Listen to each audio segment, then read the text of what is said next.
सर्वेक्षण पण एक सुरू आहे नाही, या दोन्ही गोष्टी सुरूच असतील. कारण शेवटी ज्या लोकांकडे कुठल्याच नोंदी नाहीत, रक्तनात्यातही नोंदी नाहीत, त्यांचाही प्रश्न आपल्याला सोडवावा लागेल. त्याच्यामुळे हा एक मोठा समाज आहे, तर त्याकरता या सगळ्या जे काही सर्वेक्षण आहे ते सर्वेक्षण चाललेलं आहे. आणि दरम्यानच्या काळात क्युरेटिव्ह पिटिशन देखील लागली आहे.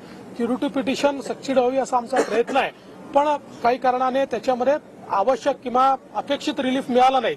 तरी देखील आपण जे काही सर्वेक्षण करतोय ते सर्वेक्षणच जो काही सुप्रीम कोर्टाने आदेश दिला होता, ज्या आदेशामध्ये त्यांनी ज्या डेफिशियन्सीज पॉइंट आउट केल्या होत्या त्या डेफिशियन्सीज पूर्ण करण्याकरता हा सर्व्हे चाललेला आहे.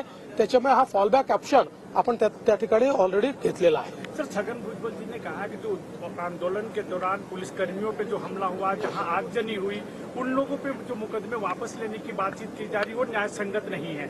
देखिए, आंदोलकों के ऊपर के मुकदमे वापस ले रहे हैं।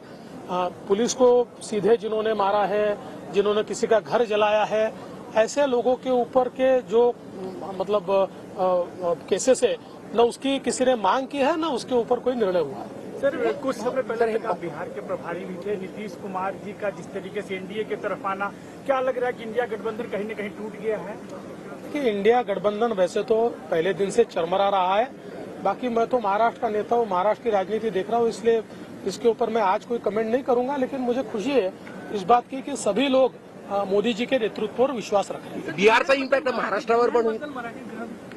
असं आहे की गुन्हे मागे घेण्याचा आदेश आम्ही दिलेला आहे आणि आंदोलनातले जे काही गुन्हे आहेत, मग ते अंतरावली सराटीचे असो किंवा इतर ठिकाणचे असो, ते गुन्हे निश्चितपणे मागे घेतले जातील. मात्र घर जाण्याचे गुन्हे असतील, पोलिसांवर ज्या ठिकाणी ज्यांनी थेट हल्ला केलेला आहे किंवा डायरेक्ट आग लावली आहे, सरकारी बसेस झालेल्या आहेत, असे जे काही गुन्हे आहेत त्या गुन्ह्यांच्या संदर्भात आपल्याला माहिती आहे की कोर्टाचाच आदेश आहे की असे गुन्हे हे कोर्टाच्या आदेशाशिवाय परत घेता येत नाही.